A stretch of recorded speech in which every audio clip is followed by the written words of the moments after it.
So entry, support. Your entry does exactly what we talked about. It opens fights up because like with the escape angles, etc. Right? It starts the fight. Um, and then you have your support, and then your support is pretty simple. Um, it really just depends on the character. Like to be blatantly honest, it really just depends on the character.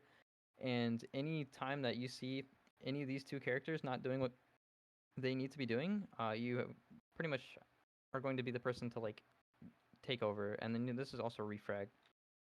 So what happens is like your entry plays ISO, and then your support anchor. You can allow your support to like take shots and whatever, and like actually fight, and then just allow your like anchor to refrag for you, or vice versa. Allow your anchor to like start the fight.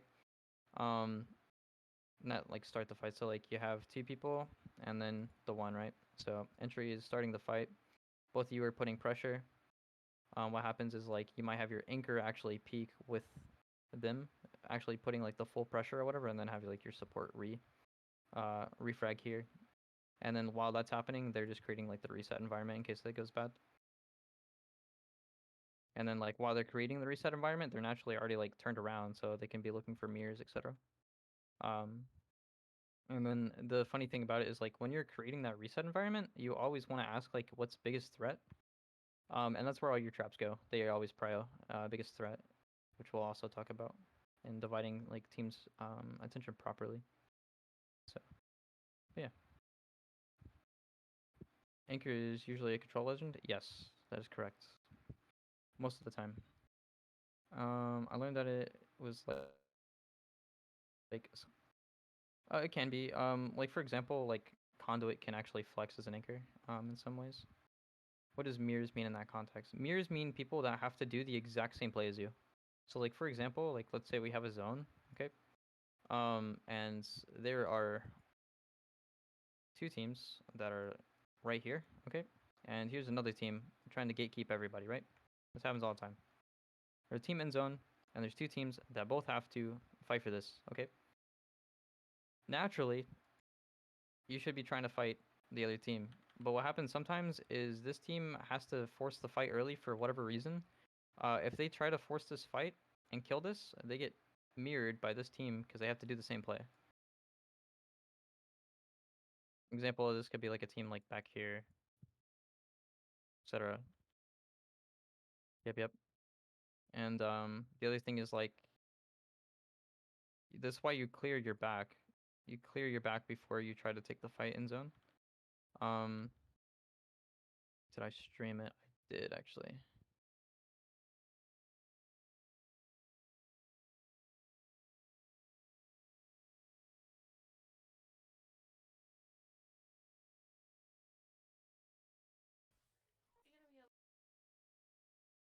Um,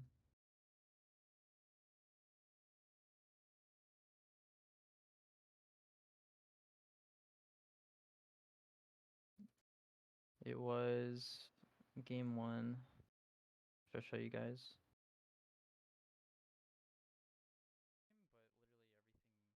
For some reason, like my game audio is doubled, and I don't know why. So I apologize for that. Game one.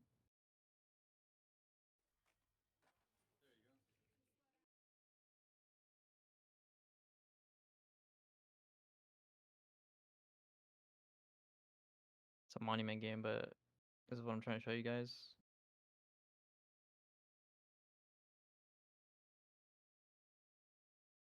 Did I not stream the game one? I know this guy did, I think.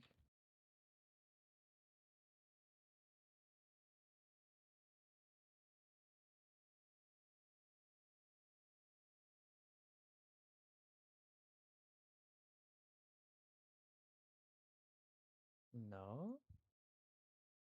What? That's upsetting.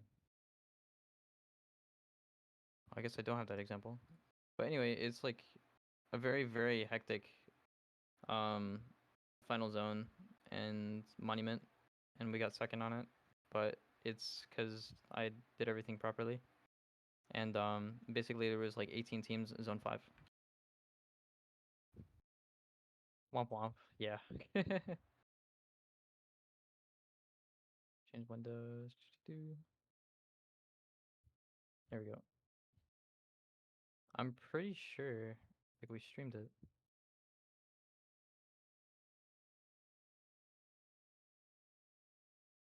Let's see. For now, before we continue, do you guys have any other questions?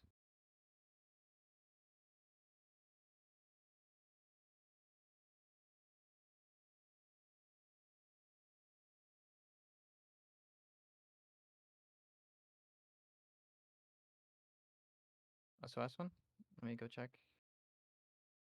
Should an IGL not be on support or scan character? No. Not really. Well, what do you mean scan character? Do you mean that like by somebody like beacon scans or?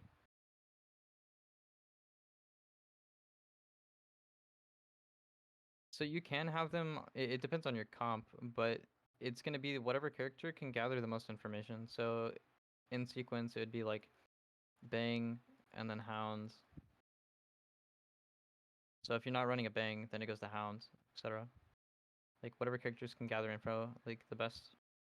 And if you, I don't know what else you would be running really, other than these two characters in this meta, especially like now. For example, like my team, we're running from Monument, like we're Valk, Caustic Hound.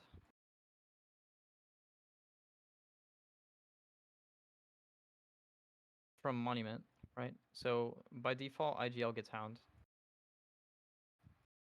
Anchor, and Entry.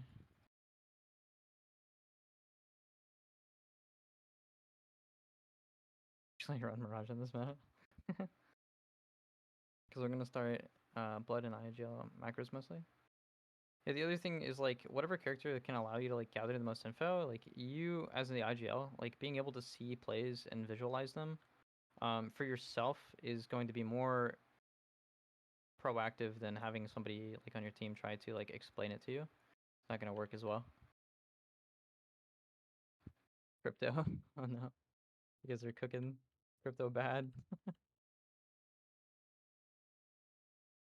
Um, but yeah.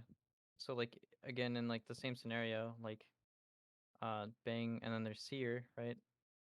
Bang can still gather more information than Seer. So it goes to Bang instead of Seer. This is goes to support at that point. Yeah, let's go ahead and talk about some other things. Yeah, micro positioning and FPS cameras and escapability. Okay, so when we talk about micro positioning, it's always going to be dependent on what your team is trying to accomplish. But 9 times out of 10, you need to ask for your own like personal positioning. Okay, can you escape? If you can't escape, you're probably in a bad spot. So I can't pull that up either because we don't have the VOD. It's privated. Does the IGL need to be the fragger? No, no, they don't. It's always gonna be like come down to comfort and stuff for your actual team and like what your team is capable of, and that's why you can do like limit testing and stuff. So after you've established roles with your team and like put people on certain characters, you can always swap each other's role to understand like who's better at doing what and who fits what more naturally. And also to give you a feeling of like what the role feels like for your teammates, so you know what they're capable of in whatever given scenario.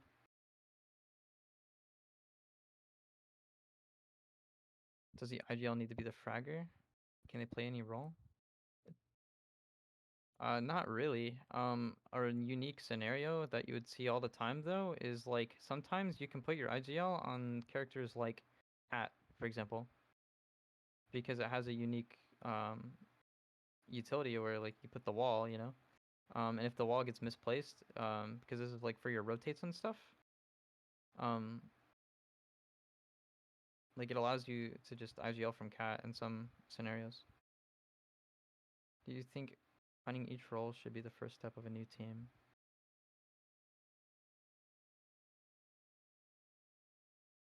Yeah, it is. 100%. But you're only gonna be able to define roles once you actually get to know each other. So that comes even more before that, which is just basic team building things. Anyway, you need to understand your teammates' personality tropes and who they are as people and what makes them like upset really. Do you think it would be possible for IGL to be caustic if the team communicates well enough?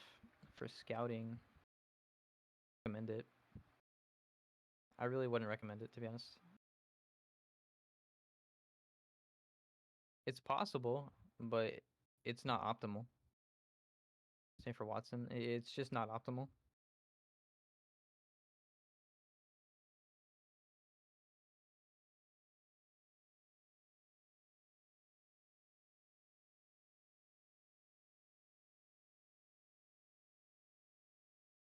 It seems difficult if your team aren't all on the same level. Also, like skill levels, where does that come into play with roles and establishing? Well, you need to teach. You kind of need to like coach your teammates up to that level in some ways, you know. Um, if they're not all up to par, I mean, and you see that, there's no reason that you can't just like coach your own teammates and try to help them to understand the role. And then once they like establish the role and get really good at it, then they've grown as a person and a player. But it still just comes back to like their personality because that's something they carry outside of the game.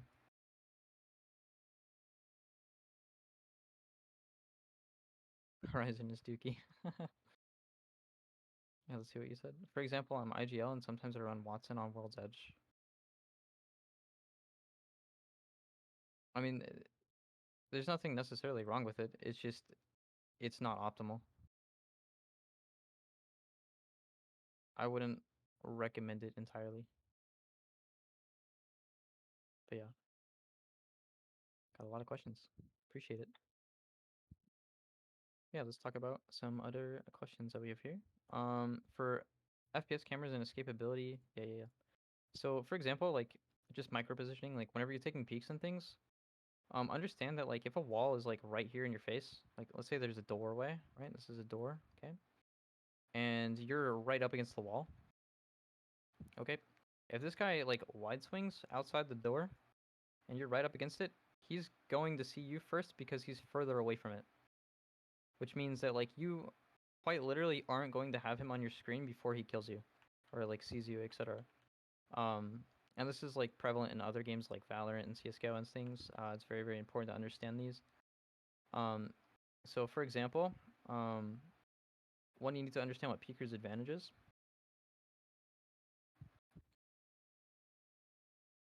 What this means is whenever you're putting an input into the server, it's going to put it in a line like this, right? And it's going to go like 1, 2, 3, 4, and all these different actions are happening on the server continuously, every single tick, right? That's why we have different tick rate servers. And Peeker's advantage is basically whoever puts the input into the server first will always trump the next, right? And that's why like ping is really important because it's whoever's putting the input in first. Okay. So if you were to take initiative and swing right before they do, etc., Peeker's advantage basically means even if he shoots you and you swing at the same exact time, this person that's swinging will always win because you're reacting, which means you're already going into the input second. So that's why if you're behind the box or something, right? You're crouched behind a box, 1 HP, they're 1 HP, and they like slide jump with a PK or something and one pump you, and you just no reg, that is exactly why it's Peeker's advantage.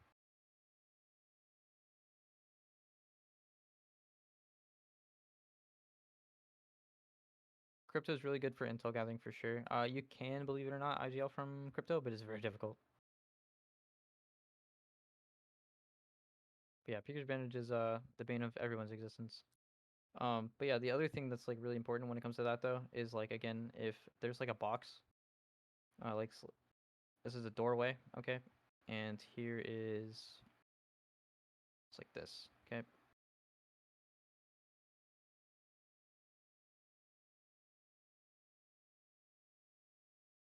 No, it would be like this. All right.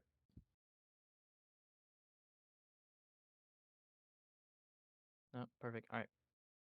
So basically, what would happen is like if somebody's back here and back corner, okay, and you're like right here in the face of it, this person, because they're further away from the corner of which you are actually like taking contact right here, this, okay, the corner, they're going to see you first. Person that is furthest away always can see you, okay? See you first anyway. The way that you combat this is quite literally you just back up. You just play away from the wall, further away from the wall, like back here. Like you're still playing the cover, but you're just playing it back here. That makes sense. The funny thing about this is you guys probably use this like 9 times out of 10 of your matches, and you don't even realize it. But you're doing it on a different plane, other than like on the corners of like walls and things. So for example, like let's say you're on top of a head glitch. So like here's a like a ledge or something right here, right? And you're looking over at it, right? You're looking down. This person that's down here, okay, if they're closer to the wall, they can't see you. You can, okay? Because your head is like higher up than theirs from the ledge. It's the same exact thing. That's why if you're back here, you know, you're not going to be able to see them. They can't see you, but now if they back up and they're further away from the ledge, they're going to be able to see you. But the only thing is if you just take this and you quite literally just flip it 90 degrees, it applies to every single like doorway as well. So fun thing to think about whenever you're using like wingman, PK, anything like single shot weapons on side of like on doorways and things of that nature. Kraber even. But yeah, some micro positioning things for you. And it's also going to be like really reliant on like the role of whatever you're trying to play as well. Like sometimes like this isn't possible because of like whatever it is that you need to do. For example, like um, say like you're right here and you have like a you're playing like the cross or whatever with your teammate. You know, this might be more optimal than actually like taking the fight here. So that your Bangalore on the other side of the wall back here or something can like actually do pressure, which is what we talked about. So this would be like your anchor support, as we talked about. Any questions? Do you have any tips for girls that don't have a team, mostly subbing or trialing, but are trying to grow as a teammate? Yeah, I mean, just sub for like literally everybody. Just sub, and what you're gonna do is focus on your role as a person and maximize what you can do in every situation. Doesn't matter like what they're doing. Like listen to what they're trying to accomplish, yes. But just focus on your role individually and try to progress within that. I've been subbing so much, but I feel like I've hit a wall, you know? Yeah, yeah. So the thing that causes like burnout, especially, I'll just talk about burnout for a second. So what causes burnout is putting in a lot of effort. So we'll say effort 100, okay? Effort 100, okay? And results 0, okay? Basically what this means is even though you're putting in a lot of effort, you're not really seeing the fruits of your labor at all or even feeling them, which is really, really important. Um, the way you could put this into perspective is if you wrote a book, okay? You wrote a book and it is like the most heartfelt story you could ever write. You put in every ounce of passion you have into it. After writing the book, you're probably not going to want to write for a little while, you know, burnout, um, because nobody's read your book yet. But then the second you have a group of people come up to you and say, hey, this book changed my life, it inspired me, it did a whole bunch of things, you're probably going to feel really good and want to write more, which combats burnout. And it's the same exact thing. So what you can do and apply this to Apex is you can create micro goals, okay? So we call them smart goals, really. We create smart goals. And basically what this means is I want to fix comms, right? How do I fix comms? Everybody's like, my comms are bad. I need to do better for comms. And then they leave it at that. The goal is they want to fix comms. That's not a good comp or not a good goal. Okay.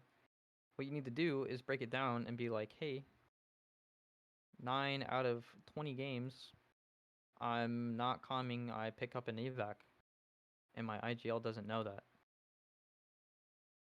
Now you have something that's suddenly measurable. You can check for consistency. And now whenever you fix this, so now it's 17 out of 20 games, I'm pinging an evac, or I'm like calming to my teammates I have an evac, whatever it may be. Now it's way, way more consistent, and you're more rounded as a player in that area. And now you can just apply this to other things that you want to accomplish as well. Make it measurable based on consistency on like whatever it is you're doing, and review it and check to see how many times you're doing it. Like dedicate a week or 2 weeks to whatever like the thing is that you're trying to fix. Um, read the comment. I don't know if you have any tips on this, but what are some ways to increase confidence? I really lack confidence in my gameplay, and it feels like it hurts my gameplay so bad.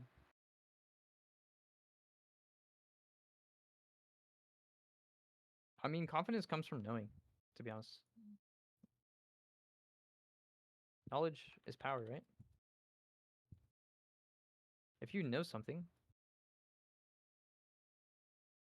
you're going to do it, you know? It's the best way I can actually put it. Like, knowledge equals power. And it's funny, like, everybody, like, hears this, but they don't, like, actually translate it to confidence.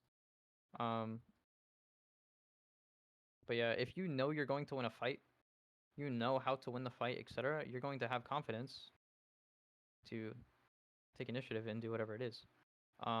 Confidence can also come from experience, which is cool, but that's because of knowledge.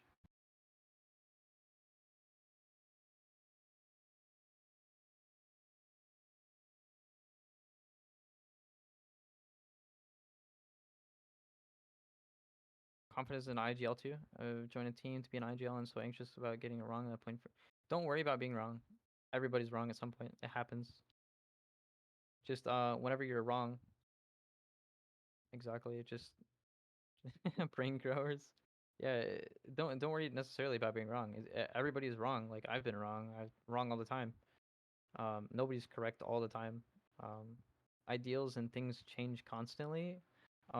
You just have to have trust and faith with your team that whatever you're doing is always within best interest of the team.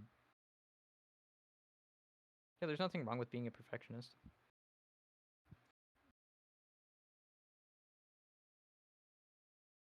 Just learn as much as you can about the game, reach out to as many people as you can, and just be like, hey, teach me. And I'm always open for like you guys always open like my DMs or whatever, and just text me, ask me whatever questions you have, and I will help you as much as I can. Really don't mind.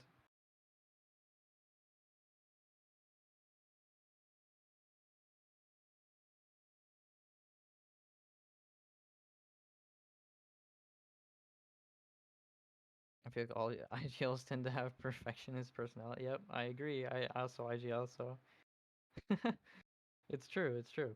But it's because there's so many different things that you're worried about going correctly, and you want control over it, which is probably why you're in IGL. So the best thing that you can do to make sure that you are choosing the correct options while you have control over it as an IGL is to increase your knowledge, which will inevitably give you more confidence to succeed.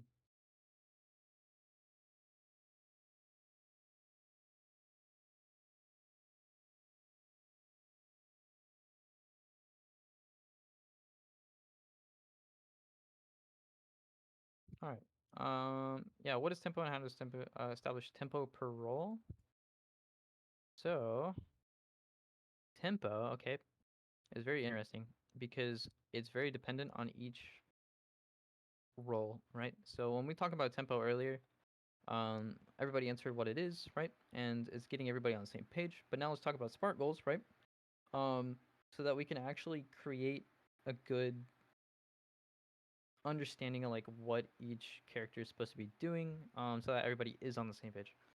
For Anchor, right? It is create reset environment. So like get somewhere. So you siege. While sieging, the Anchor is supposed to be playing 2 and 1. Okay, 2 and 1. and reset environment. There's a lot of downtime during fights, and people like freak out. They have like they feel so much pressure. If they would just calm down, they'd realize they just have like so much time to just like throw barrels and just like look around and just vibe. Like actually just like for a minute, like in high pressure scenarios, just tell your team to chill. Or even like you'll notice like when your team morale wise is just like laughing and not even feeling any pressure or strain, you guys perform way better. And it's because you can just play the game instead of like freaking out. It feels like everything is so much slower. Um, but yeah, so when sieging, play 2-1 as an anchor, okay, and create a reset environment. Pretty simple. If there's no teams around, this is all you're doing. It's not that hard. And then after the fight's done, I don't care if you're 1 HP, you're not healing, and you're not looting, okay? Unless like your teammates are down, then you need to like throw armor swaps and shit. But if not, then you need to ask yourself, what's the biggest threat? What that means is like who can kill us right now? Is there any area of the map that like a team could just pull up right now and just fuck us? Okay? So biggest threat, you need to ask that question. And then as soon as you know, that's where all your barrels go, all your traps, all your fences, etc. That's where you prio all your utility at first. Once your team is stabilized officially, then you can start expanding and setting up in other areas. But for now, you just need to stop your team from dying. Okay. So biggest threat, and everybody should really ask this question and identify it. People might have different opinions about this. Really shouldn't though.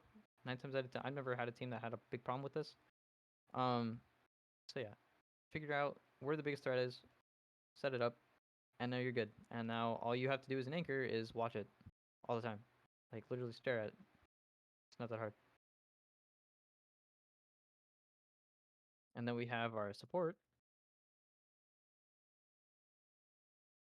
Support gets a little difficult. It's kind of it goes back and forth. There's a lot of different things to do. Because you're filling for 2 different roles. So anytime like an anchor isn't doing anchor things because they are in whatever situation or position or utility needs to be somewhere, etc., you're just filling in. So if the anchor, the caustic maybe, needs to caustic something, and they are not watching your team's ass or whatever it is, that you take over. Pretty simple. Sieging, also in the 2-1. Okay. And you're just going to play basically like refrag off of whoever you need to, but mostly your anchor.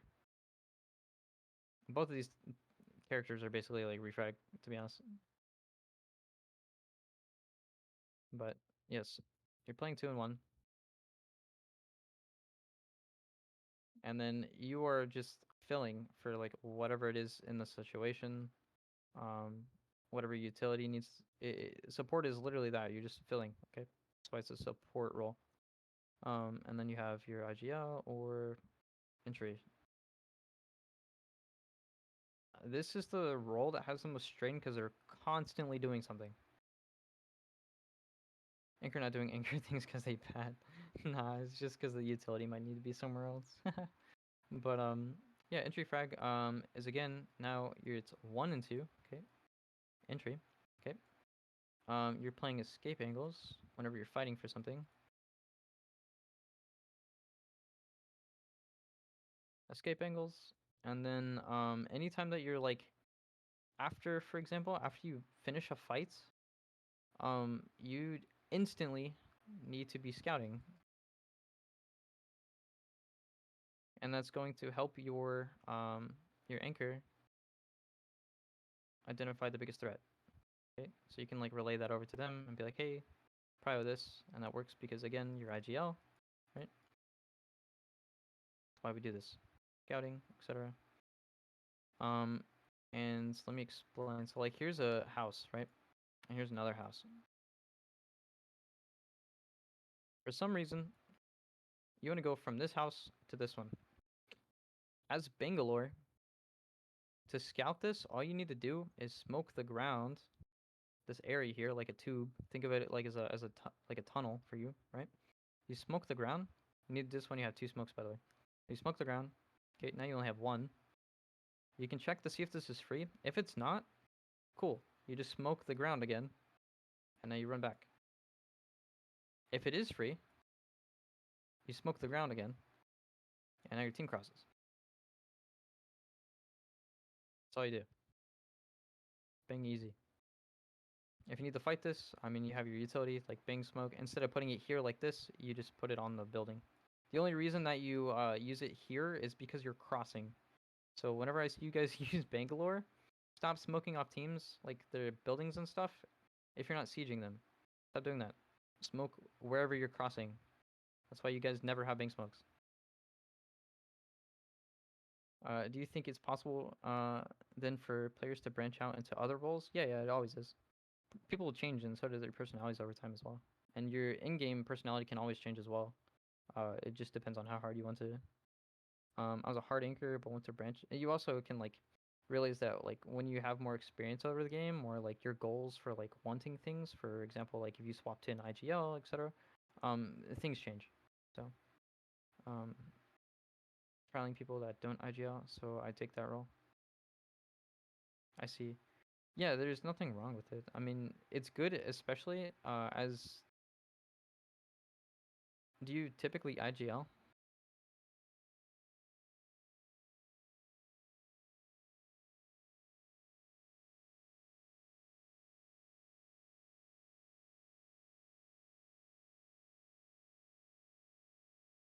Okay, interesting. Yeah, because if you're IGLing, it's really good to be able to like play other roles as well, so you can understand like what your team is capable of, and so that you can direct them better. Um, and that's another thing with like limit testing. It's perfectly fine to give your teammates your character and role every once in a while. Maggie is an IGL. I wouldn't personally recommend Maggie in comp. I think there's one team in all of PL that runs it right now. Um, I'm not sure you could IGL from Maggie, to be honest, though, because I think she'd be a support if anything. You would have to ball to have the speed boost to be able to like even like scout or like go anywhere. I can see it though. I mean, like you ball and then like it's kind of like catwall in a sense, but it's also more like support player because you don't have the escape all the time.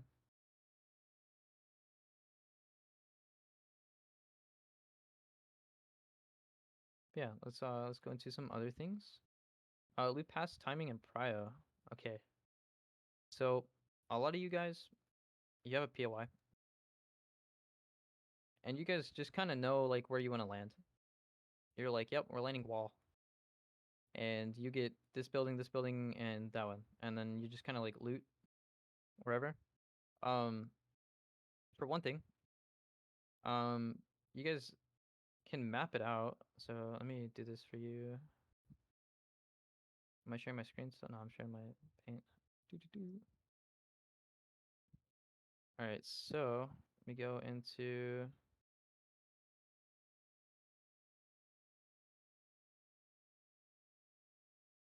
Yeah, so like this is an example of like one of my PL team when they were at mill. Okay, like we have a very like exact like rotation path for like looting and things, and that's so that we don't like overrun each other, and so that we like get out as much as effectively, like as fast and as effectively as possible.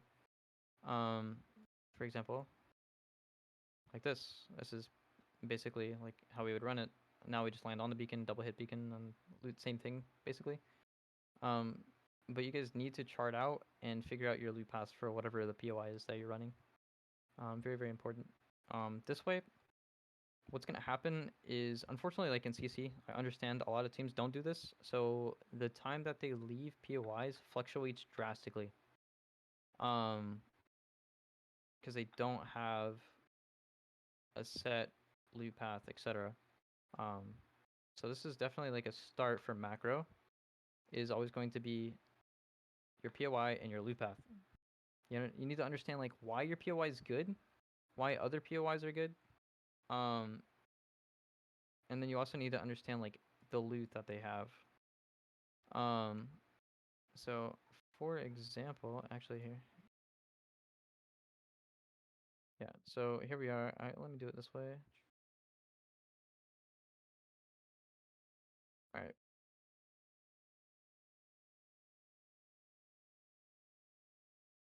So choose literally any POI on the map.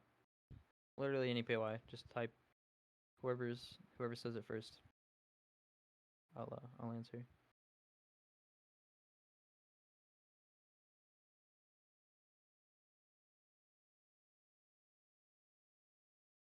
Echo. Okay, cool. Echo. All right.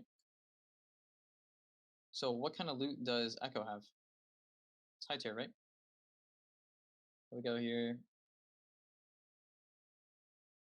Yeah, we have some medium and we have some high tier loot. Yep. So loot's pretty good. But the thing is, it's on the edge of the map. Okay. Can't see. Oh no, what am I doing? What am I sharing? Wait, am I?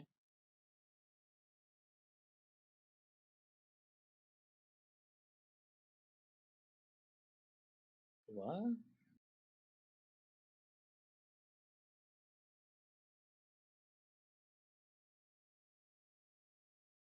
All right, can you hear me now? Oh, that was weird. Okay. Oh, I see why. I was trying to read chat from my phone. Okay. That way I didn't have to like pull up both screens to read.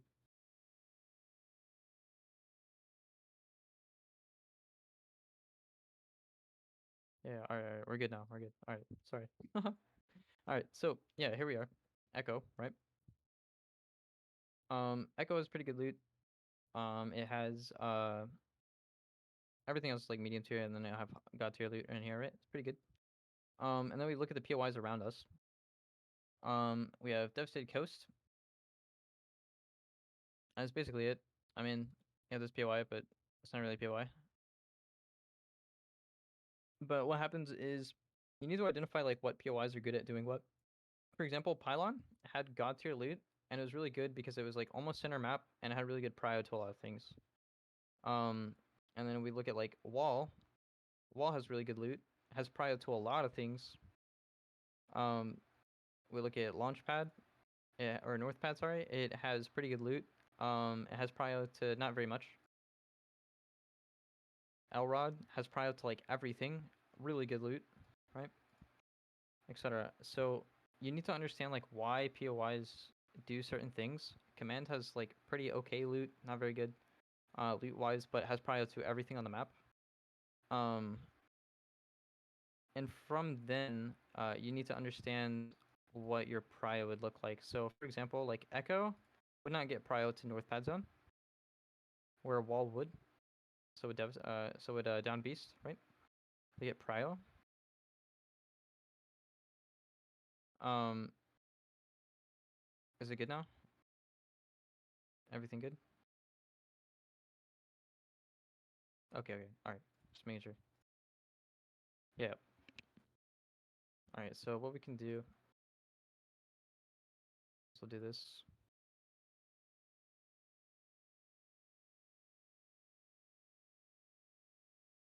All right. So let's say that we are Wall, right? And it is a cenote zone, right? The teams that have prio would be like Mill, cenote, Baro, Seto, Jurassic. And then from here, so we know like 5 teams have prio to this, right? And then from there, we can say like who has first, second, third prio. And then we can understand who has what loots. So we can look at the POIs. Mill has really good loot, right? So if you had Mill and Cedo take a fair 50-50, this is before patch, by the way, when we get armors and things, Mill's going to win this 9 times out of 10 because of armors. Okay? But now we have a little bit of a problem, right? Because the change with the Evo harves changed a lot, right? So now we have to look at POIs that are on edge, like back here. Echo. Echo's kind of in a rough spot now. I'm not gonna lie to you.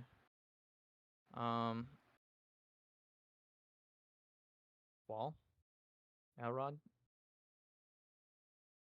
North Pad, Down Beast and Mill. Okay, all these are pretty much like ed POIs now. All these are yeah, basically all these are edge, and what they have to do now is play really, really slow in order to get evos and min-max their rotation. Because what's gonna happen is all these teams, like let's say it's a zone over here, somewhere over here, who knows? Sure. Sure, we've all seen this zone before, right? What happens is all these teams that didn't have prio, they have to fight for a walk-in now.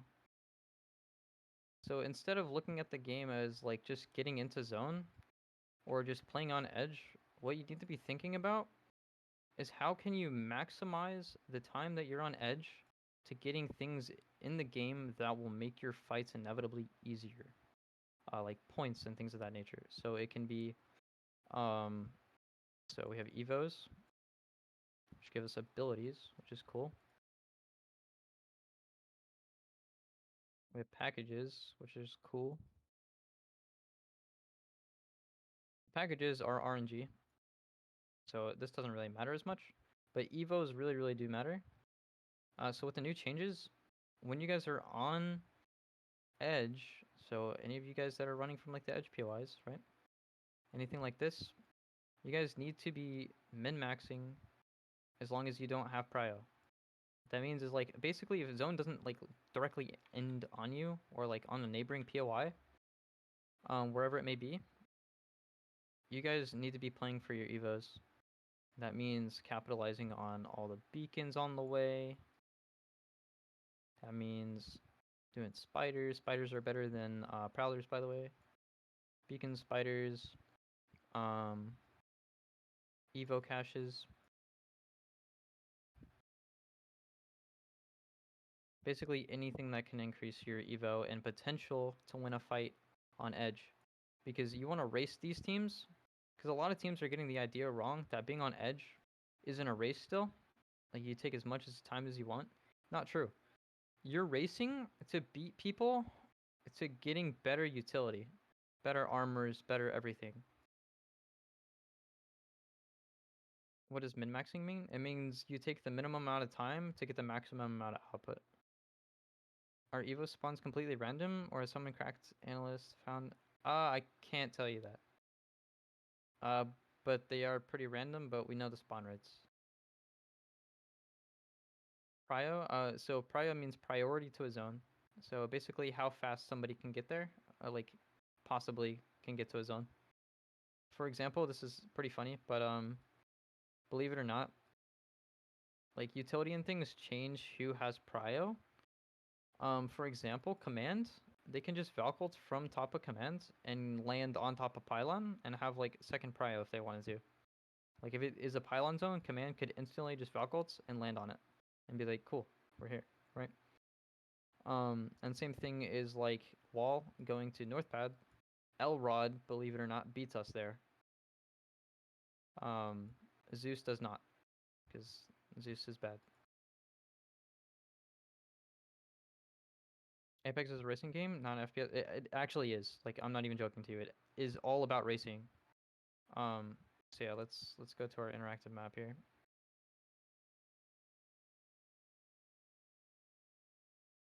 So here we are. Here's our map. The reason that Monument has prio to everything is one, we're running Valk, okay? So like let's say it's like a siphon zone, like we're right there. The Harvey zone, we're right here. Countdown, we're right here. Like Fisher, like still right there. Like we have prio to everything because we're center of the map, which makes us a zone POI, right?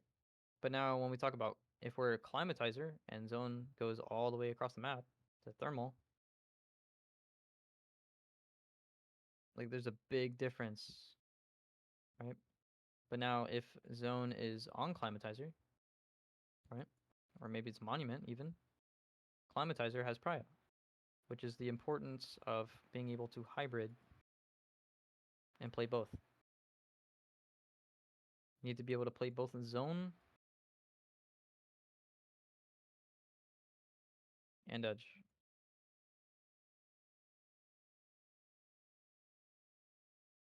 It's NASCAR. Yeah, it actually is though. Which is another reason, like with your loot pass, right? So like my team has our loot pass and stuff, right? It's like this. Basically, what happens is we're out of our POI before Zone 1 closes. Like Zone 1 closes, we're already Valkylding. Harvey, if they don't have proper loot pathings and stuff, and they take 15 more seconds than we do, we could land here in the choke and screw their entire game over, etc. So it's like super, super important. And then when we talk about like min-maxing, there's a beacon here. So here, I'm gonna show you something that stays between us. Okay. Yeah. Monument macro. Okay, so this is my monument macro for my pro league team. Okay, it's gonna look like absolute craziness. Might have to learn Valk for comp. It means I get all the prio. Basically, yeah. Valk is really, really broken right now. The reason Valk fell out of meta is because of guns like charge rifle and things of that nature that stops you from being able to actually use it.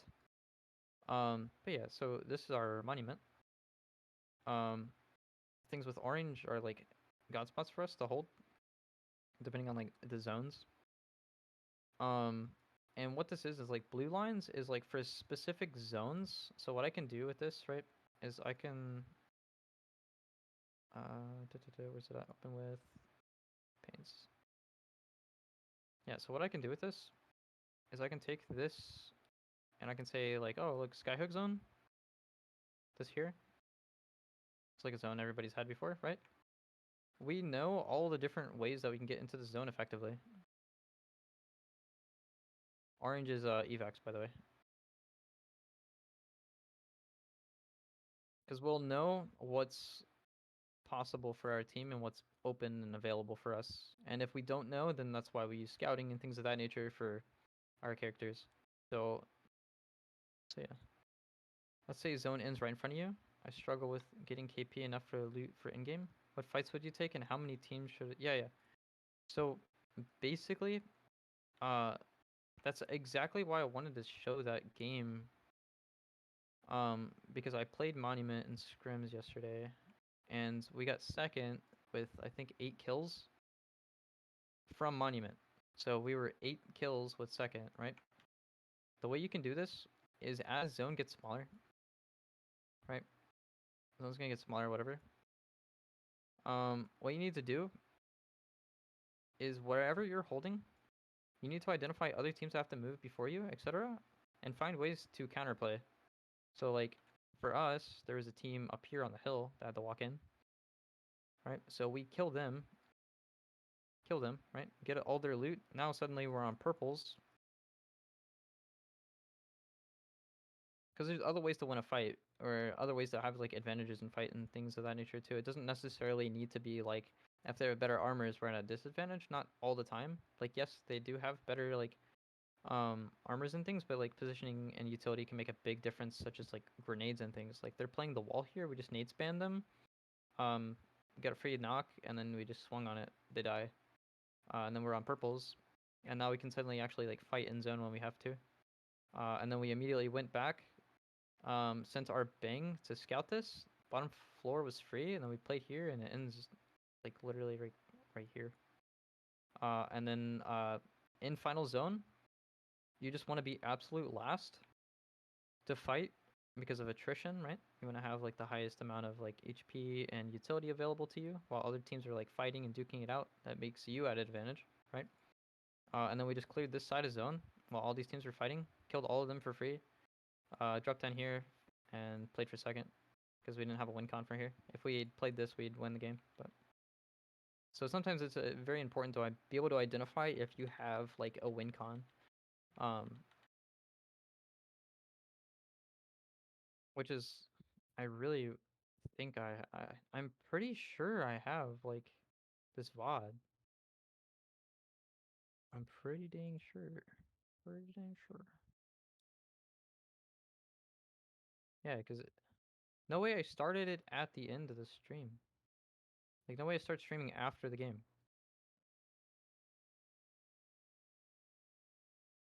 Let me double check to see who streamed this, because I really want to pull up this VOD. I think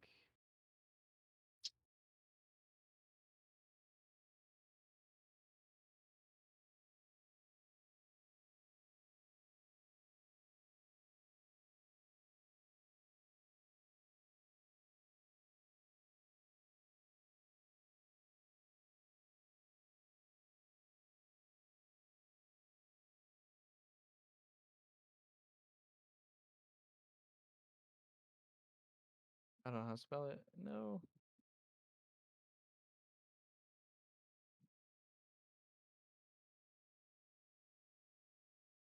I know it's Mello's teammate, but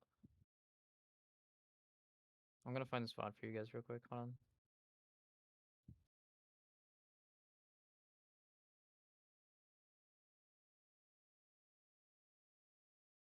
Let's see.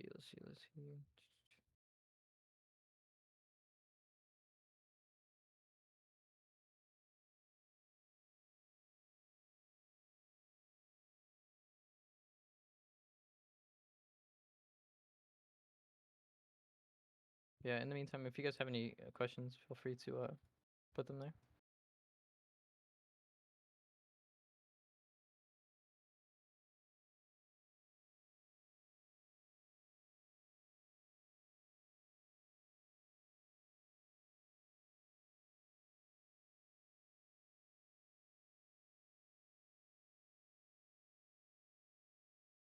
Let's see.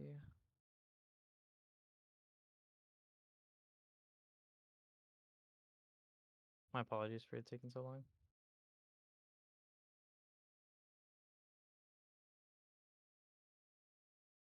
The comp this season, it really depends on the map, but and it's also going to be heavily dependent on like lobby scaling, which I'll talk about because that's like one of the most important things you do need to understand about this game is lobby scaling because it changes everything about how you play the game, which I will explain how to get out of CC into PL.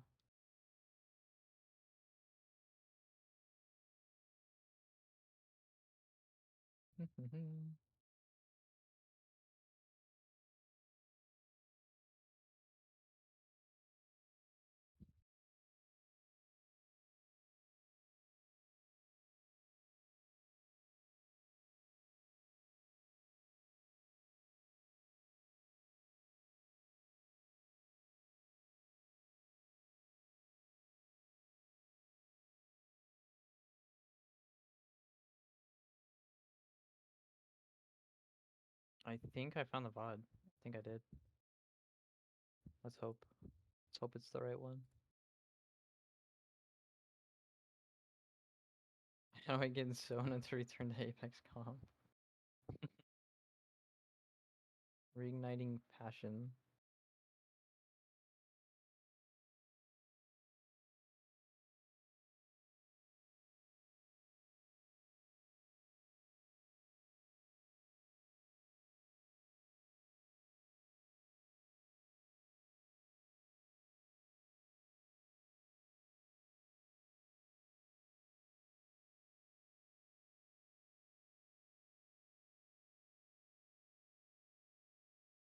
Okay, so this guy plays on stretch res, it looks like, but this is the guy I was like scrimming with. So, but this is a really good example, so we'll use it.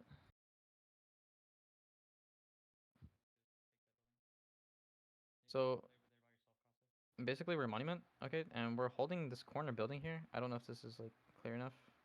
That's all the way up. Everybody can see this, right?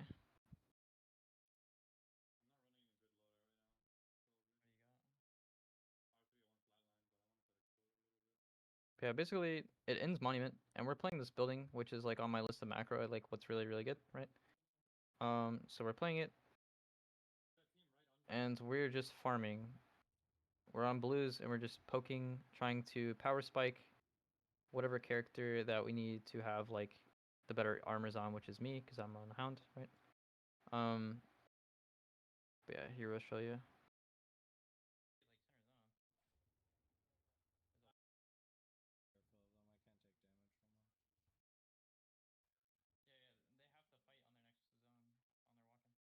So we're talking about like different teams that have like different walk-ins and like what other teams have to do, because all this is right here in the building is literal downtime. Like he's just drinking water.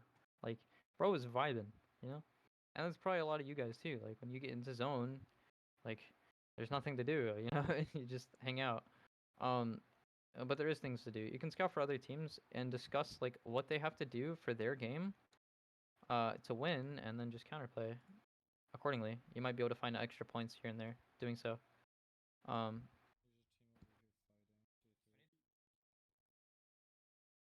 but yeah, we'll see it here in a second.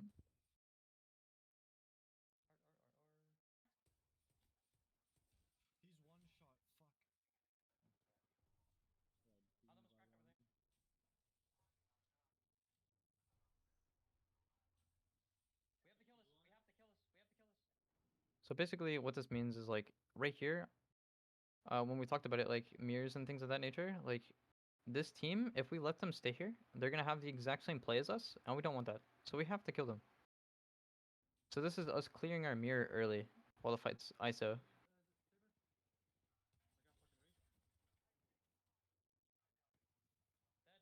So I killed him,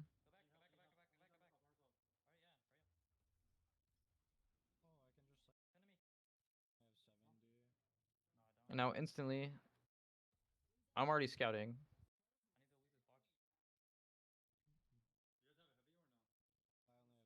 I've already identified this as free underneath. So basically, we cleared this entire side of the zone, and we're away from like the lobby congestion, which means we can move a lot freer.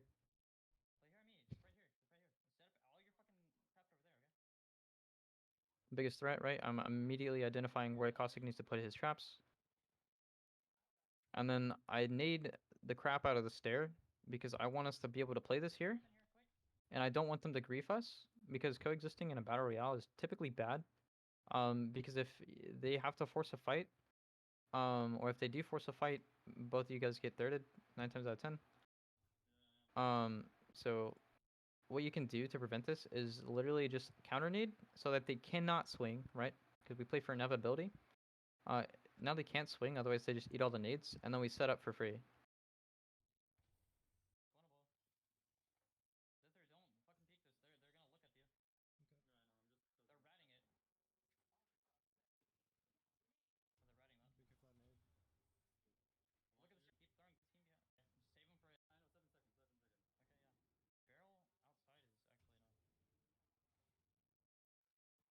There's still 8 teams right now. In zone 6.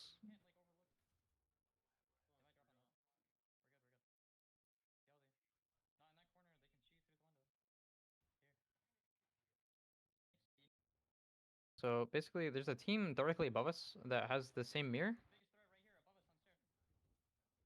and I know that they have to drop. They can't go anywhere else. And I threw a nade here, and literally it just like killed the whole team.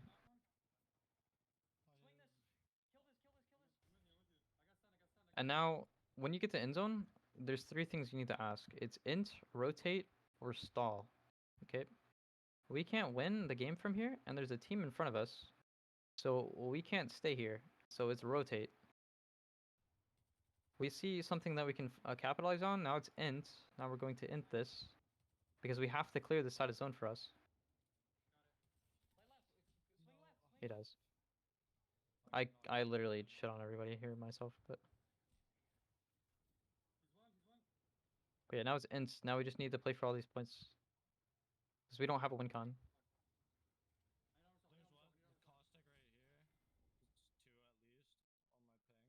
I actually 1v3 this right here, but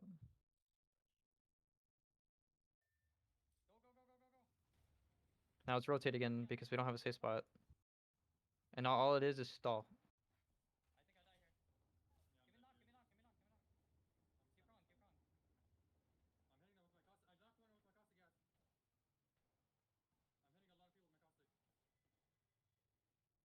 And then it's top 2.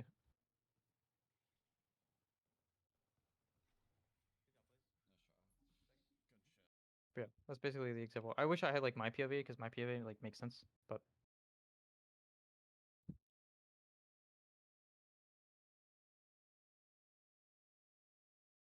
your high key flexing his coaching. Flexing his coaching slash as he should. Yes, yes, yes, yes. Questions, questions, questions. How are you scouting as you were healing? Just like jiggle peek in the corner. I mean, I'm also on Hound too, so I can like scan, start healing, and then just think.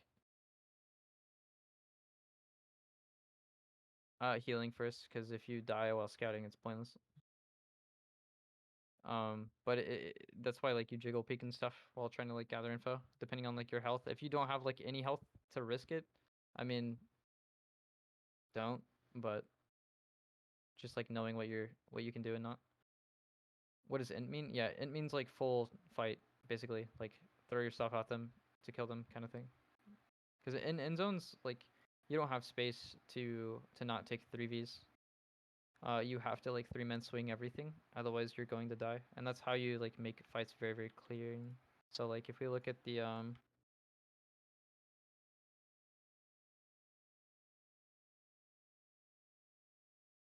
think it's this one right here. So if we watch how like Black Hands actually like it takes fights. Let's see, where's it at? They do everything via 3-man swing. I want their launch pad game or launch.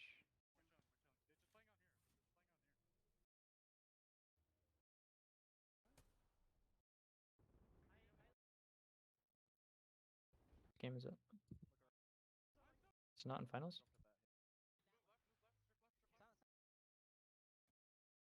No, it's not in finals. Hold on, it's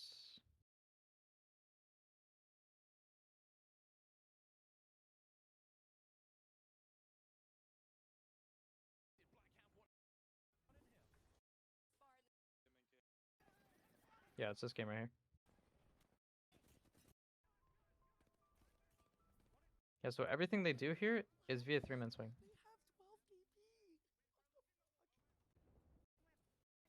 Not this game, this one.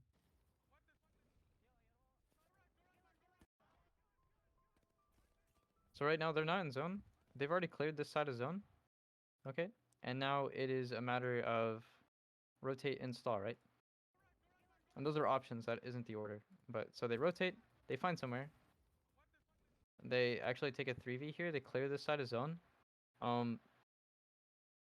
It's funny because like the IGL didn't know there was a team here, and he just like scouted it or whatever, and it scared them, and they wound up just taking a 3v that they didn't want to fight, and they kill it anyway. So it works out, which is cool.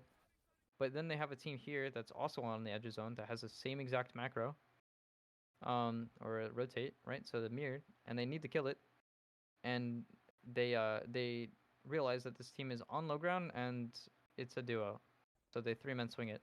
This is Oxygen. So they kill Oxygen, get the reset, and now they're back to rotate or stall. Now they have to rotate. They find the safe spot in zone, and now it's chill. Stall. Other people are dying in the kill feed. They're like not always something you need to do, but they're dying right above them, and they can clear this. So they fight this.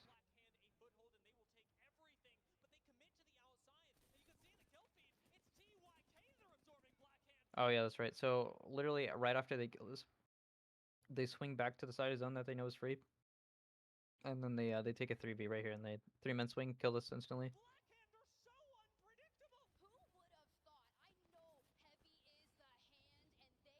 But yeah, they're on the door, they're pinched. There's a team here on the corner, and there's a team in the building, top 4. So they have no choice but to try to play for something, some sort of space.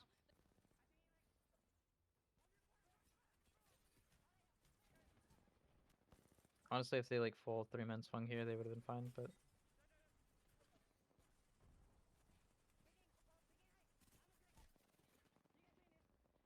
yeah, behind the cow wall, typically it's just stall. It's always stall. But because they have to force a fight, it's going to get thirded, so they get second on this game. So that's basically how it works. You know, or recommend any players to watch for a Bloodhound? Any Bloodhound IGLs? I mean, how? A lot of IGLs are on Hound right now, to be honest. But probably How is definitely one of them because they're like one of the only teams in the game that know what they're doing right now. So yeah, and rotate stall and end zones for sure. Um,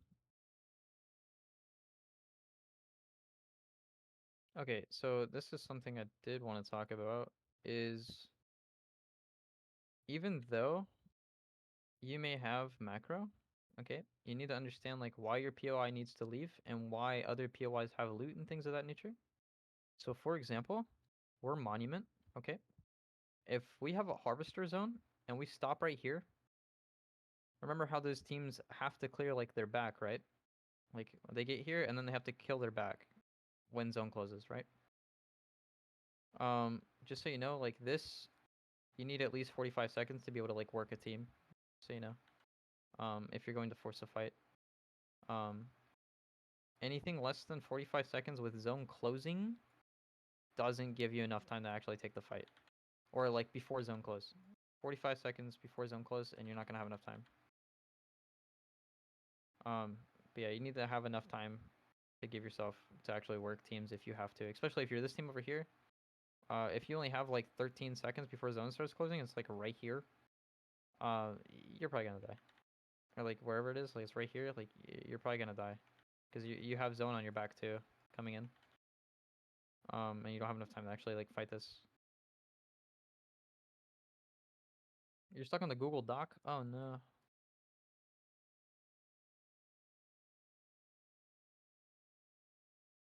Appreciate you guys letting me know. Yeah, sorry. All right, here we are. Oh god. All right. So yeah. So let's say there's a team here. Okay, and this is you, and zone is closing, or like this is the next zone. Okay, and this team's just holding you out, right? If you're this team, you need at least 45 seconds to be able to take the fight with them. If you don't have enough time to take this fight and zone is just ticking you on your ass, you're fighting the fight at a disadvantage and you're gonna die. So give yourself enough time to actually take fights with teams. And that's vice versa as well. Like this team needs enough time to actually clear this and then come back and reset. So, yep. Yeah, sorry about that. You think Horizon's still good for comp? Not really. She's pretty bad. She has a few things she's good at, but she's kind of mid right now. But so anyway, with this team though that has to come up behind us. So like, let's say this is us because we had prio to this spot. Okay. If a team like Climatizer, who's been just running around grabbing evos all game and now has red evo on zone one, and then they walk in behind us and we're on blues, who do you think is going to win that fight? Probably Climatizer. They should win that fight in like every scenario. And that's the same reason that you need to be able to like either stall, min max, and grab like evos and things to prepare for these fights, etc. That's why like utility usage is like super important. Another really good reason that like Caustic and Valk are both good. For example, like if I'm Valk and I'm like right here, I can just Valk ult in the zone, you know, and I don't have to worry about like let's say landslides in front of us for some reason and we fight this. Like instead of taking this fight and then having Climatizer come behind us and pinch us, right, with the lobby, we can just Valk ults and play something. And that can be applied like anywhere because for Monument, for example, like we're pinched by everything in the lobby. If zone pulls this way, Geyser's on our ass. If it pulls Fisher, Overlook's on our ass. Climatizer, Skyhook, like it every single direction, right? Which is why like right now Edge is very very good because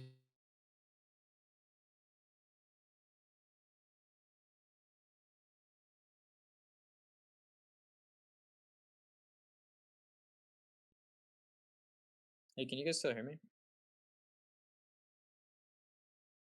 I'm pretty sure my PC crashed. I love that. Yeah, my PC just crashed. All is good. Yeah, I had to join from my phone, but my PC crashed.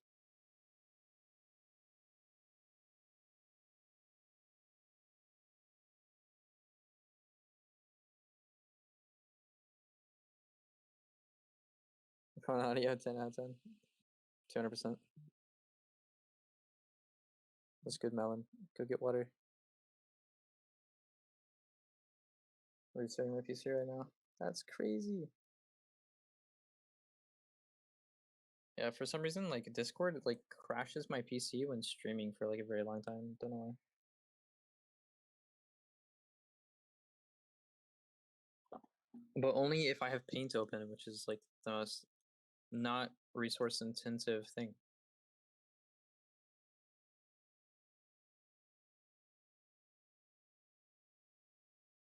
Facts. Yeah, they do. They do gotta fix it.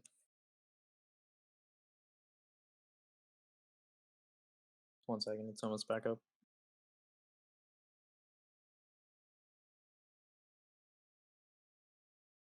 Anyone else listen to them? Hey, the elevator music was banging, okay?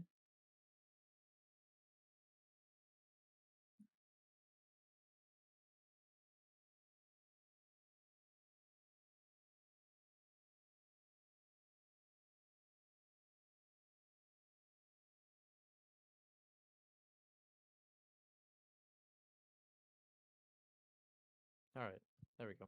I've joined back from the PC. Sorry about that. Um, yeah, let's continue. Sorry that that happened. But yeah, loot paths are really important. Make sure that you guys establishing loot paths. Utility and loot spawns change macro and prio. Basically, what that means is like understand where certain things can spawn. Like for example, monument, we only have one evac spawn, and the entire PY is one building. If it doesn't spawn there, we don't get evacs, and we never get evacs. So, but having evacs drastically changes like your ability to do certain things. Um, so it's very important to understand what allows you to do what. Um, Valk is another really great example of that because prio changes drastically depending on like how many Valks are in your lobby, etc.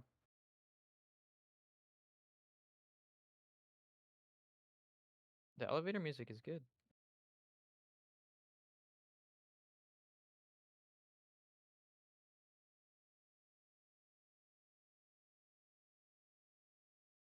Hi, Bunny. Thank you for joining.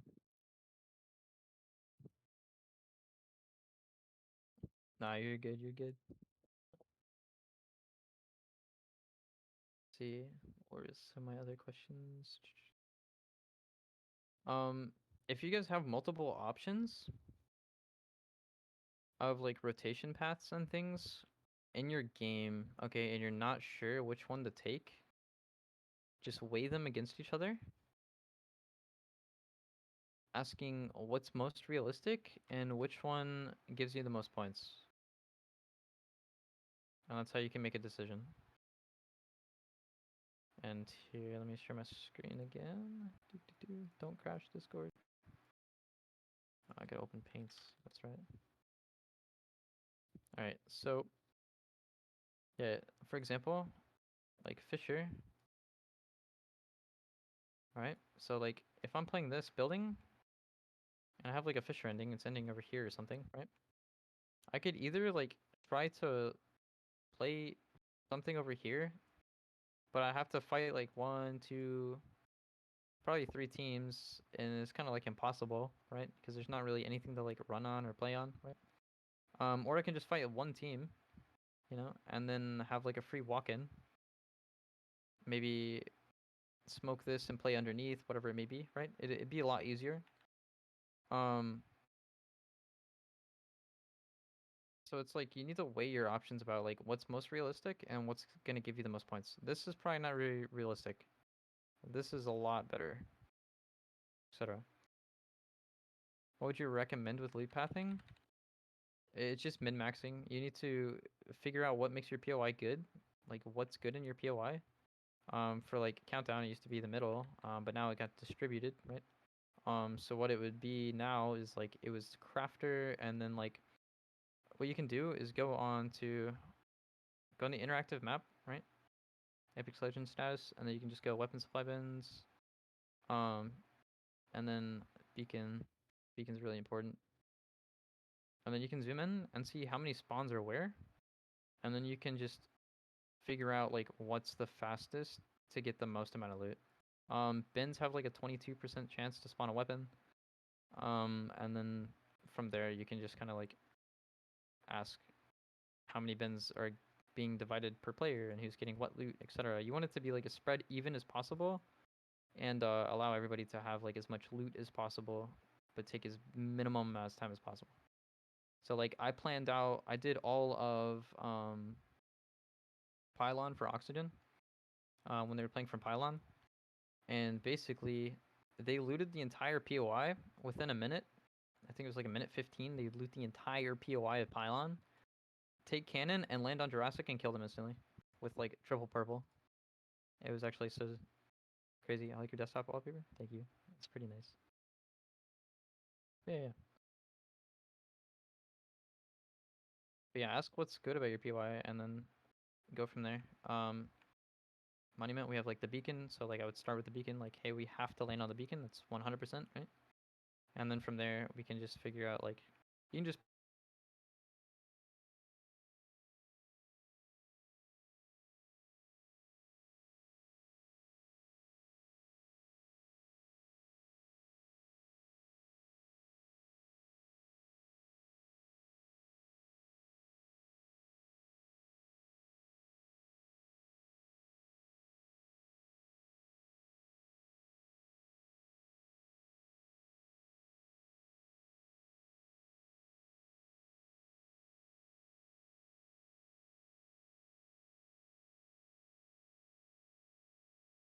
Can you guys hear me now? It has done it again. I don't know what's going on with my PC. No way. It doesn't like me. Crazy. Very crazy.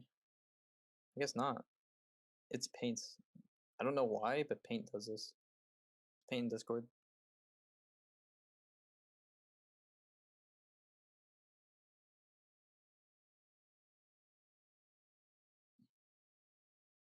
It's like the most least intensive like program, and it just doesn't work.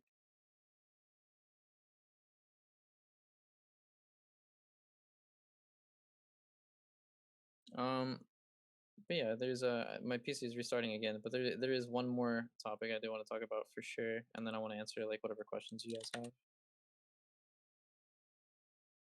So 1 second, it's almost back. Time to invest in Photoshop. I have Photoshop. It's just more intensive than Paint, and I don't know why Paint is crashing my PC. It's crazy.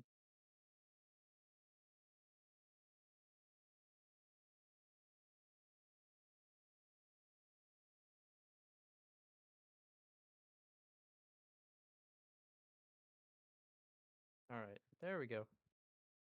Again, I apologize. I don't know why it's doing that, but it's not being very nice to me.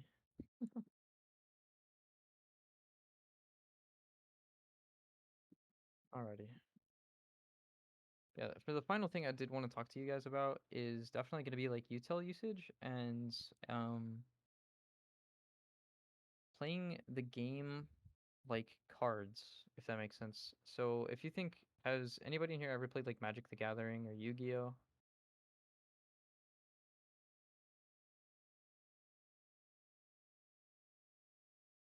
I see, I see. Some of you have, some of you haven't. Okay, okay. But you understand? Yeah, yeah. Played Pokemon? Yeah, it's the same thing.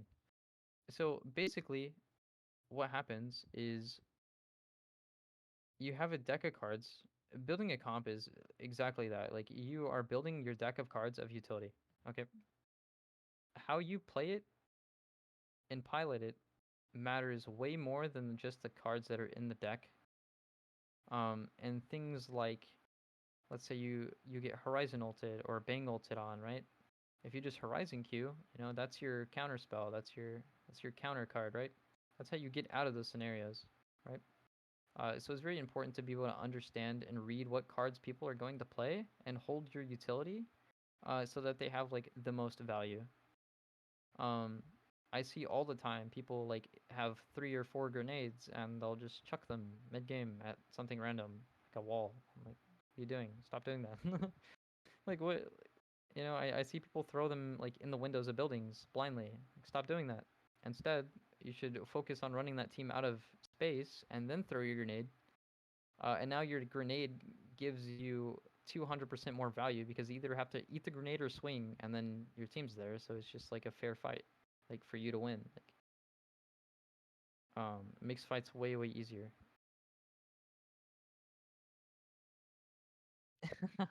Oh no. Yeah, I see. I actually yelled at my pro league team for doing this. They wasted all their utility like multiple times. I'm like, what are we doing? It's actually so funny. Here, I'll show you guys something else that's pretty funny. I'm gonna shit on my pro league team here for a second because it's actually so funny.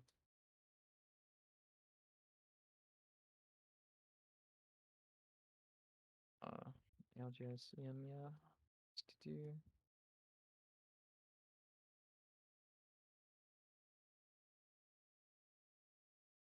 I think it's this one here. Yeah, yeah, it's this.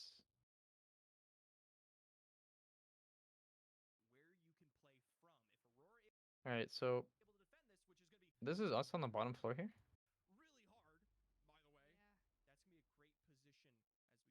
and lobby density is super super important. Um, and we're not scouting anymore in end zone for some reason. But this is MIH right here. We're on the bottom. So Cinetic, Tax, and Arctic. So this is like the funniest thing ever. So zone ends over here on the side of the building. Every team that's in this building has to jump out on this side. Like they can't go down the zip. They have to jump off the balcony. This team has to jump off the balcony. Team above them has to jump off the balcony. Team on top has to jump off the balcony, off like this side of the roof, right? For some reason, us on bottom floor, we did it right. We know we wanted bottom floor, and we just forget to go out the back door. There's nobody here. Why are we jumping with 3 other teams right here? There's no one there.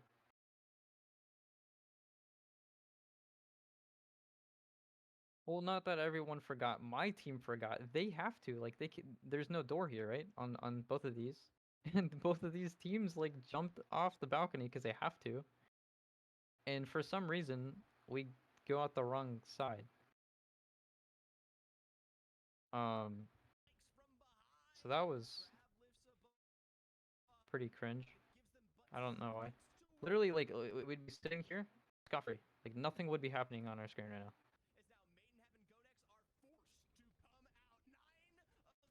What are we doing? Oh, we die. Like what are we doing?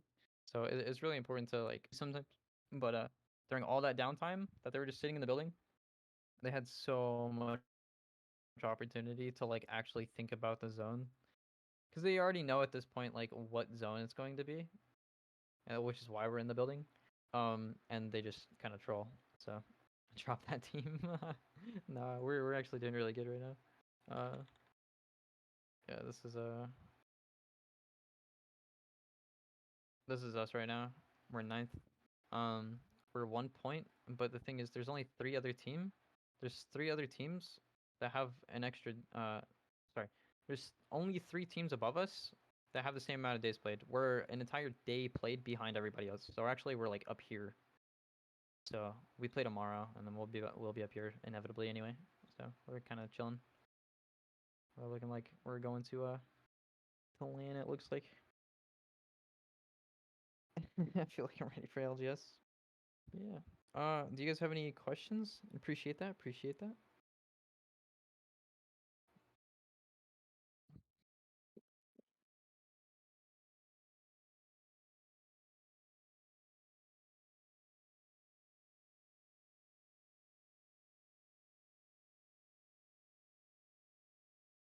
Does it make you all warm and bubbly inside seeing your team succeed? Yes, it does. It makes me very like giddy and like I've done something right. Woohoo! Very very good feeling. Did we just TM you about the document? Yeah. Just TM me. That way I can send it to all of you. And then yeah, like one of the biggest changes, and my team was like really like freaking out about it that I did, was this. So basically, we were at Mill, we're contested at Mill, and we're contested at Monument, okay, on the other map. So basically, what I did was we made a deal with this team, okay, because we were kind of like 50-50, kind of losing this, and then our Monument, we were winning, but we don't want to be conned because we're Monument, right? So basically, we made a deal. Hey, we'll leave your Mill alone if you leave us alone at Monument. And they're like, cool, we'll do that. So Monument suddenly completely free, and then out of any POI in the entire map to choose to con for, I chose Wall. Okay. And this team was not ready for this. We were conning two teams. I chose to con two teams to force two teams off a fucking wall. Okay. Um, basically, there is Red Dragon. Okay, Red Dragon's going to the wall, and there is that really what they named themselves now? They changed their name. Now it's players. Where's players? What? No, they changed their name. Okay. Anyway, it's this team here. Okay. Um, Team Portugal and Red Dragon. Team Portugal is a LAN team. Okay, and then there's Red Dragon. Red Dragon's a good fighting team. But basically, I chose that we were going to go throw hands at wall, and I reached out to Raven and Privacy. So Dark Zero Privacy, like Dark Zero's analyst, and Raven, like TSM's coach, and I yoinked all of their wall things. Like Raven gave me all of it, and so did Privacy. So we were basically like Dark Zero and TSM giving me all their shit for wall. Um, and yeah, we just fucking rolled them, and now we have wall completely free now. Woohoo! And now we have like a god tier POI to play from on Stormpoint, for basically free. And we got a lot of points off of it, so it kind of put us on where we are. So, but yeah. And now the team was freaking out about team comps and stuff, and I put them on Valkhound Caustic on World's Edge, and on Stormpoint we're on Watson, Bang, Hound. So that is what we are running. But yeah. Now we're doing good. I missed if he answered my question. Let me double check. Da, da, da. Wait, where's your question?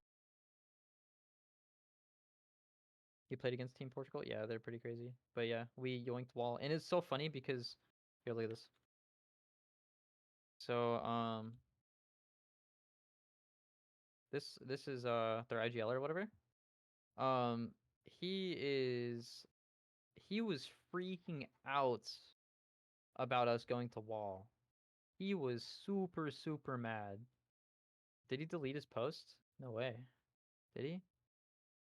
Oh, that's funny. Yeah, he deleted his post. But anyway, he posted something. Um, let's see. Yeah, tax.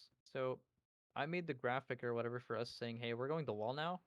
And he freaked the fuck out about it and posted it on his Twitter. And it had like within an hour like 50,000 views on Twitter. Everybody was into the Twitter beef. And yeah, that shit was pretty funny. But when he posted, like when Kashera posted, I guess we both deleted it. But when Kashera posted it or whatever, he posted like a bald dude. He posted a bald dude and was like, "Time for you guys to learn how to speak Chinese." But he didn't pay attention, and the bald dude he posted looks almost exactly like him. And so I was gonna Photoshop his face onto it and be like, "We learned Chinese," and then like at him. And yeah, that shit was gonna be funny as fuck. Yeah, sure is bald. But yeah, he deleted the post. All this shit talk is gone now. No, I had it saved anyway. It's saved on my computer anyway because I knew that shit was gonna happen. But yeah, it was pretty funny because they just didn't realize how like prepared we actually were to take this. So, but anyway, did you guys have any other questions? Also, I have a Discord that all of you are more than welcome to hop in as well if you'd like. Every like pro coach is in there, so you can always reach out to them and ask questions and things. Zona, is it okay if I post my Discord invite link?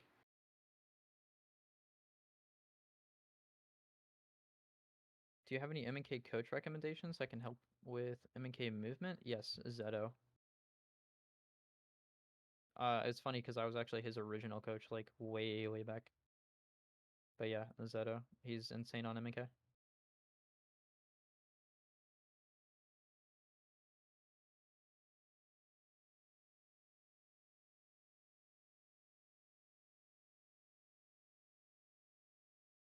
A roller coach?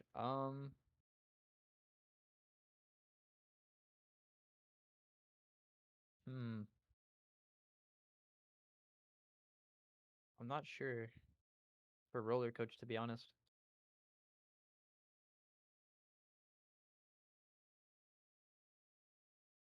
The thing is, you can reach out to like literally any pro player and just ask for help,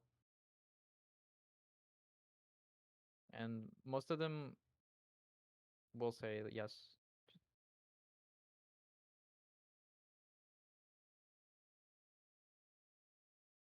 No, it's all about comfort at the end of the day, Celestial. Whatever's comfortable for you. I appreciate the follow, by the way, kitten. Overall coach, maybe? I mean, there's me. Haha. um,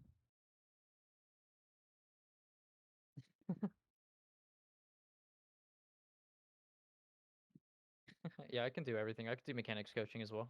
So, you can just like DM me and then we can set something up.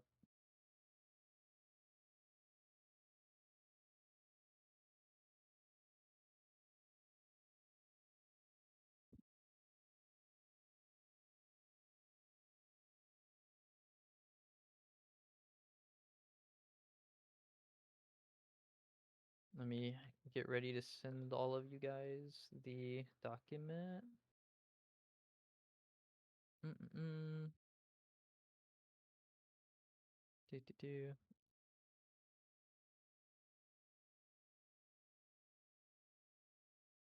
Yeah, you can just all like DM me and I'll send you the document link and stuff and the Discord invite as well. That way I'm not like putting in here and attacking the server. I don't want to make any admins upset.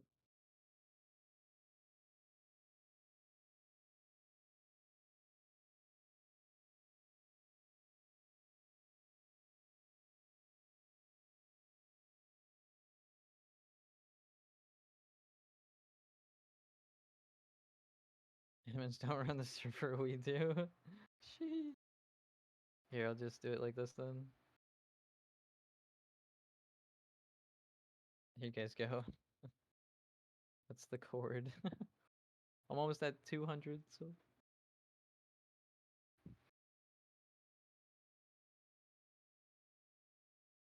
yeah. Yeah, if you guys ever like think of any questions or anything that you guys have questions about, you can always like send them my way and I will definitely work to answer them best I can. Here's the document as well. That way it might be a little bit easier for some of you.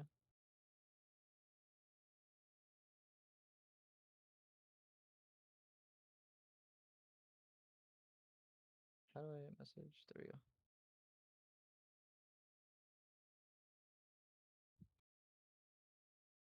Yeah,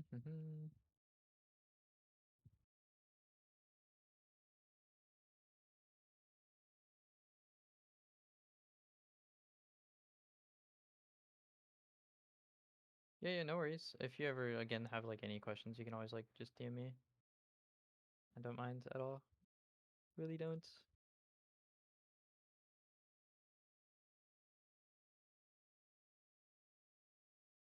Got you guys. And I appreciate everybody that's joining my server and stuff.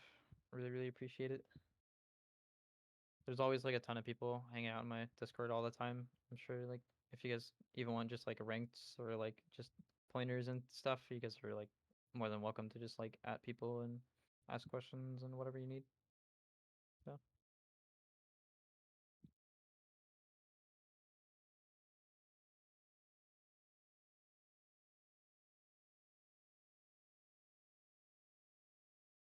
yeah, I hope everybody learned something today.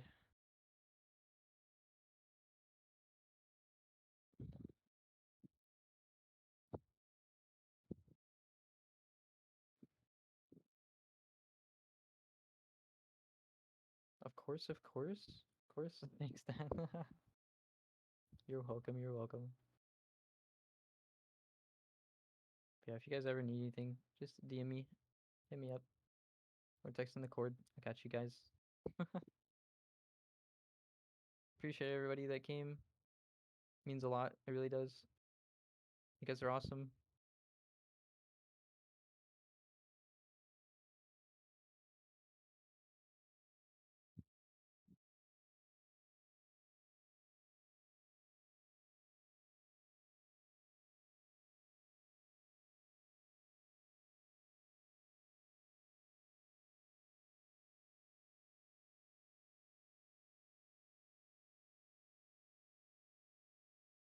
Of course, of course. Have a good night, everybody. Appreciate everybody that came. Thank you guys. Have a good night. Bye bye.